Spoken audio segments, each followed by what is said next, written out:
Binationaux BXL. Et la chaîne YouTube qui vous montre les binationaux congolais d'Europe.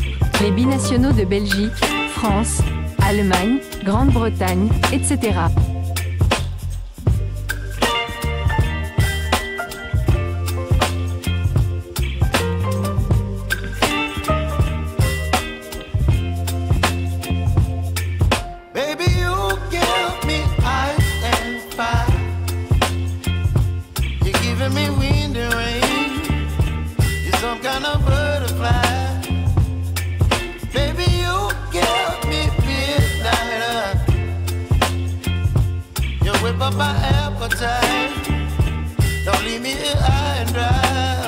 Bonjour à tous. L'heure est venue de parler de Champions League 2024 à 25 de l'UEFA, nouvelle formule. Un binational congolais a créé la sensation hier mercredi 27 novembre 2024. Il s'agit d'Ngalayel Mukau, auteur d'une prestation collective aboutie et portée par Ngalayel Mukau ultra décisif. Le LOSC a écarté Bologne en maîtrisant son sujet 1-2, le mercredi au Stadio Renato Dallara. Impressionnant de maturité, les Dogs ont de fortes chances d'avoir validé leur ticket pour les barrages de Ligue des Champions et peuvent garder le top 8 dans un coin de leur tête. Ce déplacement à Bologne, avec un enjeu comptable prépondérant pour la suite de la compétition, pourrait bien être celui de la confirmation que les Dogs sont bien plus que de grands garçons très talentueux. Aussi bien sur le plan collectif qu'individuel, les hommes de Bruno Genesio ont livré une prestation complète pour se défaire de Bologne en terre hostile. Sans tarder à montrer que le seul objectif de la soirée serait le succès. La frappe en pivot de Jonathan David ouvrait le bal et fuyait de peu le cadre à la 4e. Les Italiens adressaient un premier avertissement aux Lillois, piégés dans la profondeur avant que le but de Tess Dalinega ne soit annulé pour une position de hors-jeu à la 5e minute de jeu. Avertissement sans frais pour les Dogs, parfaitement entrés dans leur match et pas calmés par ce coup de chaud. Alexandro trouvait le poteau bolonais de la tête à la 13e, un avertissement qui appelait d'imminentes conséquences pour Bologne. Peu avant la pause, Mukau, qui s'était déjà essayé sans succès à la 28e, profitait de la mauvaise relance italienne et du service de Jonathan David pour ouvrir le score 0-1, à la 44e et débloquer son compteur par la même occasion. Solide et percutant, le LOSC était récompensé d'une très sérieuse première période. La seconde s'inscrivait dans le même ton d'emblée. Mathias Fernandez Pardo à la 48e et Gabriel Gudmundsson 55e avaient des situations, mais Bologne n'était plus aussi docile. Après avoir écœuré Dalinega à la 52e et 58e, Lucas Chevalier ne pouvait rien sur la reprise de John Lukumi, défait de tout marquage dans la surface et qui coupait parfaitement le coup franc de Ricardo Orsolini, un but partout, à la 63e. Mais décidément, ces impétueux Dogs ne laissaient jamais le doute les envahir et évacuaient toute inquiétude quasiment dans la foulée. Mukau, l'homme de la soirée, transformait le bon travail de Fernandez Pardo en reprenant en première intention le centre en retrait de son coéquipier 1-2, à la 66e. De quoi mettre un sacré coup sur la carafe d'Italiens revenus à égalité pendant 3 minutes et abattus par le scénario d'un match dominé par le LOSC. La formation lilloise voulait enfoncer le clou sans y parvenir à la 69e, 73e et 83e, comme souvent s'il fallait chercher la petite bête. La grosse est peut-être bien lilloise. Sur un nuage et invaincu depuis son succès face au Real Madrid, la troupe décrochait un succès amplement mérité et synonyme de quasi-qualification pour les barrages de la Ligue des Champions. Avec 3 matchs restants et de sérieux arguments à faire valoir, le LOSC peut même ambitionner un top 8 fin janvier, et jouera gros face à Sturm Graz, mi-décembre. Un rêve qui aurait été complètement fou après la défaite inaugurale à Lisbonne 2-0. Mais rien ne paraît assez fou pour ces Dogs. C'était le jour de gloire d'Ngalayel Mukau dont les prestations donnent encore plus des regrets aux Belges. Écoutons nos analystes. Une fois encore, bonjour à tous. Vous avez suivi en introduction un peu les récits de ce qui a été la journée d'hier où notre international, le jeune Ngalayel Mukau, a vraiment crevé l'écran, s'imposant sur les terrains de Bologne avec son club. Il a été l'homme du match. Il a marqué les 2 buts de la rencontre du côté du LOSC. Et donc, avant de pouvoir aller en profondeur, je ne suis pas seul, je suis avec Gino Links et la chaîne Diasco Foot officielle, le miroir du football de la diaspora congolaise. Nous allons d'abord écouter la réaction, quand même la réaction de Ngalaël Moukao après son exploit. Suivons et puis nous allons nous retrouver tout juste après. Bon, c'est une super soirée pour vous. Premier but avec le LOS, premier but en Ligue des Champions. Racontez-nous. En fait, je suis très content. Même comme équipe, on a très bien joué. De base, je ne suis pas habitué à jouer haut comme ça. De base, je suis un peu plus défensif. Mais le coach, il a voulu tester un autre chose. Donc, je suis très content avec mes buts. Et ça vous plaît? Ouais, ça me plaît. Je ne pense pas que je vais dormir aujourd'hui.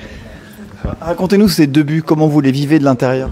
En fait, c'est collectif. Je ne pouvais pas avoir les 2 buts sans l'équipe. Donc aussi, eux, ils m'ont bien aidé aussi avant le match et tout. Et le premier but, c'est avec pied gauche. D'abord, j'ai essayé, mais le gardien, il a arrêté et puis pied droit, il est rentré. Et le deuxième, Mathias, il fait une action très bien. Il me la donne et pied droit, direct. Tu n'es pas prêt d'oublier ce doublé quand même? Non. En plus, avec le pied droit, de base, mon pied droit, il n'est pas assez fort. Donc, je suis très content. Tu avais l'habitude de marquer d'habitude, précédemment ou pas? À l'entraînement, oui. Souvent, je les mets bien. Mais au match, non, c'est mes premiers buts. Donc, ouais. Est-ce que dans tes rêves les plus fous, tu avais pensé un jour en marquer 2 en Ligue des Champions dans un stade mythique, hein? En fait, aujourd'hui, je me suis très bien réveillé. Et j'ai directement senti qu'il y avait quelque chose à prendre. Donc, je l'ai pris avec 2 mains. Que t'ont dit tes coéquipiers? J'imagine que ça a chambré un peu. Ouais, ils m'ont très bien accueilli. Ils étaient très contents pour moi. Donc, ouais, ça aussi, ça me fait du bien. Comment tu juges ton évolution depuis ton arrivée à Lille cet été? En fait, au début, ouais, c'était bien. Avec le groupe, ils m'ont directement bien accueilli. Surtout les Rémi Cabella, tu vois, les grands joueurs et tout. Et puis, j'avais une petite blessure. Donc, ça m'a empêché de jouer. Et puis, je suis bien revenu, je trouve. Et là, on doit continuer aussi comme équipe, on doit continuer à travailler fort. C'est la jeunesse qui marche bien, Lille, parce que tu mets un doublé, mais il y a Fernandez Pardo qui te fait la passe décisive sur le deuxième but. Voilà, les jeunes sont là. Oui, moi et Mathias, on s'entend très bien. Aussi avec les autres jeunes comme Ayoub, comme Ethan Mbappé, comme les autres jeunes, on s'entend très bien. Même à l'entraînement, on essaie de rattraper à les autres, tu vois. Donc, ouais, je trouve qu'on le fait très bien. Mais la vie est bien faite parce que fin juin, tu n'aurais pas dû signer à Lille. Tu peux nous rappeler ce qui s'est passé cet été? Tu devais signer à Bruges. En fait, ouais, il y avait eu quelque chose. Donc j'ai fait un autre choix parce que le président il était venu à Anvers pour me parler. Et ce qu'il m'a dit, c'était extraordinaire. Ça m'a directement touché, moi et ma famille. Donc j'ai changé mes idées et j'ai signé à Lille. Qu'est-ce qu'il t'a dit ce jour-là? Je pense que ça va rester entre nous. Là, vous êtes quasiment qualifié, c'est bien parti. Je ne peux pas dire ça. Je pense qu'on doit prendre match après match et continuer à travailler fort. Quel bilan tu tires de ce match? Parce que c'était pas un match Pardon? facile. Comment tu l'analyses ce match? En fait, ouais, au début, ils ont poussé, mais comme équipe, surtout derrière, on est très solide. Avec Bafo, avec Alex, Gabi, Thomas, on est très solide. Aussi Lucas. Donc, ouais, on est resté debout. On a continué à bosser. Les 2 buts sont arrivés. Voilà, vous avez suivi la réaction d'Ngalaël Moukao. Je ne sais pas, Juno Links, comment vous avez vécu cette soirée d'hier, quand même, en suivant cette rencontre qui a opposé Bologne au LOSC? Bon, toute franchise, je n'ai pas vraiment suivi la rencontre parce que j'étais captivé plutôt par le match entre Liverpool et le Real du Madrid. Mais en fin de match, j'ai quand même vu quelques extraits. J'ai vu les 2 buts de Ngalaël Moukao, comme lui-même le dit. Ce sont ses tout premiers buts en professionnel. Donc, il n'avait jamais marqué en Belgique. Il n'avait jamais marqué même avec Lille en Ligue 1. Et là, il marque un doublé pour son 3e match seulement en Ligue des Champions. C'est dire l'exploit énorme qu'a réalisé notre international congolais.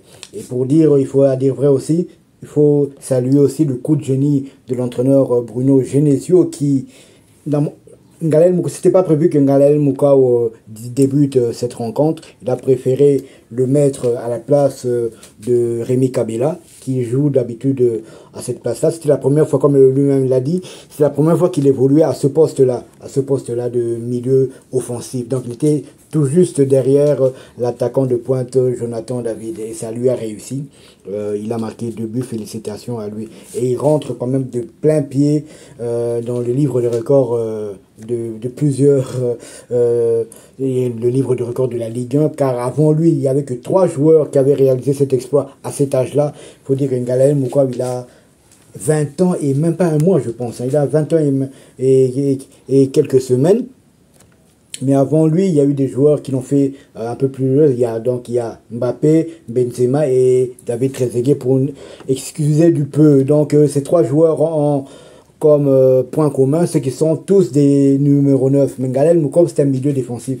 Donc c'est dire l'exploit de notre international congolais. Et c'est aussi le plus jeune joueur lillois à réaliser un doublé en Ligue des Champions. Donc, et il vient de détrôner le record de Chancel Mbemba. Il a pratiquement marqué un doublé aussi, quasiment jour pour jour. Hein. C'était le 26 novembre 2014. Chancel Mbemba avait marqué un doublé lorsqu'il évoluait du côté d'Anderlecht face à l'équipe turque du Galatasaray. Donc là, Chancel Mbemba avait 20 ans et 3 mois si mes souvenirs sont bons. Donc là, Galel Mouka vient d'effacer aussi Chancel Mbemba. Donc Galel Mouka a marqué le 27 novembre 2024. Chancel Mbemba a marqué le 26 novembre 2014. Donc, pratiquement 10 ans jour pour jour. C'est un exploit. On se demande est-ce que la position dans laquelle Galel Mouka a joué hier en Coupe d'Europe, ça va pas donner des idées à Sébastien Desables, lui qui aime bien mettre des milieux défensifs aussi un peu plus haut. On l'a vu souvent avec Edo Kaimbe, on l'a vu avec Noah Sadiki, et pourquoi pas va-t-il pas tenter l'expérience avec Ngalael Moukao.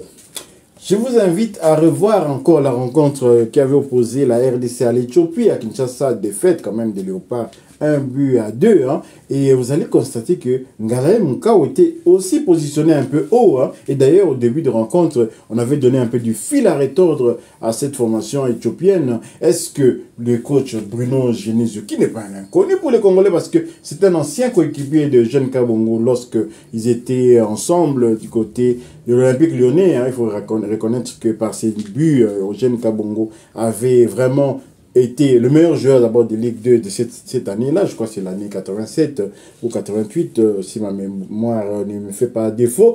Et il avait fait monter l'Olympique Lyonnais. Donc Bruno Genesio, est-ce qu'il avait suivi cette rencontre-là? Parce que on a eu dire que certains entraîneurs de nos joueurs, hein, de nos internationaux, notamment celui de je sais pas, Montpellier, quelque chose comme ça, il y a un entraîneur qui était intéressé à Dimitri Berthaud, hein, qui suivent les rencontres de nos internationaux. Ah, c'est plutôt Johan Wissa.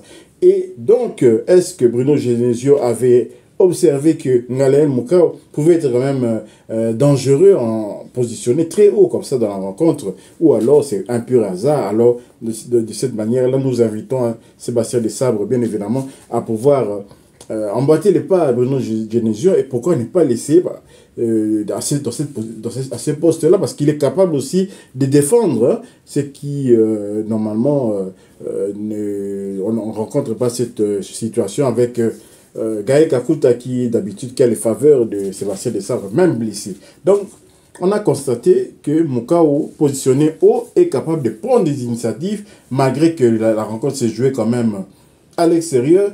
Et donc, le coach Bruno Genesio n'était pas parti là-bas juste pour limiter les dégâts. Il avait vraiment une idée en tête. Je ne sais pas ce que vous en pensez. Tout à fait.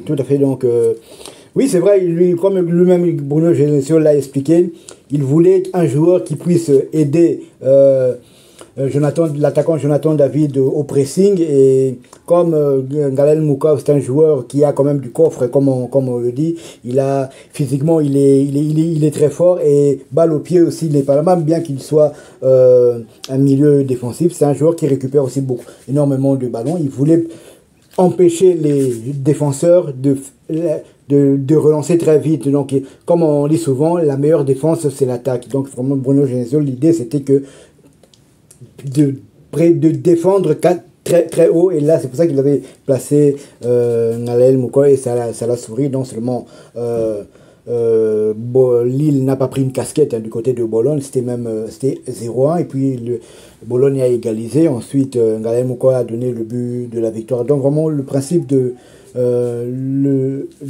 Genesio, c'était d'empêcher les relances des défenseurs de Bologne, avec un joueur qui va les emmerder, que si je peux m'exprimer ainsi.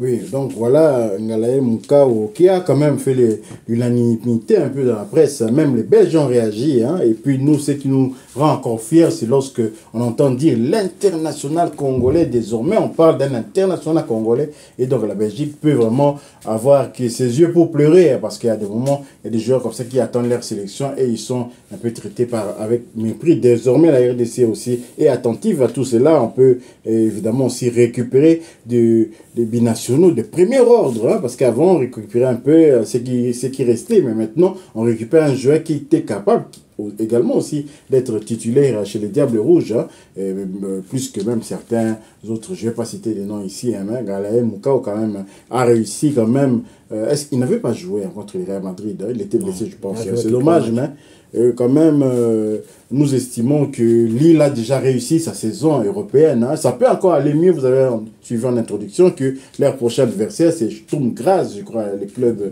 autrichiens. Donc, rien d'impossible. On ne bat pas comme ça l'Atlético Madrid, le Real Madrid, pour sombrer contre Sturm Graz. Il y a un moyen encore d'améliorer le classement et c'est tous les biens que nous souhaitons à Ngalaé Moukao. Donc, voilà, nous sommes arrivés à la fin de ces sujets. Hein. Si vous avez aimé, merci de liker, merci de commenter. Merci également de partager cette vidéo. Hein. Abonnez-vous également à Binationaux BXL et activez tout juste après la petite cloche de notification qui vous permettra de ne pas manquer la prochaine vidéo que nous allons mettre en ligne. Nous allons continuer à fouiner encore pour savoir si parmi les binationaux qui ont joué, parce que je parle des binationaux qui ont été internationaux congolais, si Ngalaé Moukao vraiment est en tête, parce que Chancel même à lui, c'est pas vraiment un binational, hein, c'est quelqu'un de la diaspora, mais ce n'est pas un binational. Pourrait le devenir s'il opte pour la nationalité belge également. Donc voilà, on va fouiner peut-être l'un de nos prochaines vidéos que nous allons mettre en ligne. Binationaux BXL vous dit au revoir. Binationaux BXL. Et la chaîne YouTube qui vous montre les binationaux congolais d'Europe. Les binationaux de Belgique, France, Allemagne, Grande-Bretagne, etc.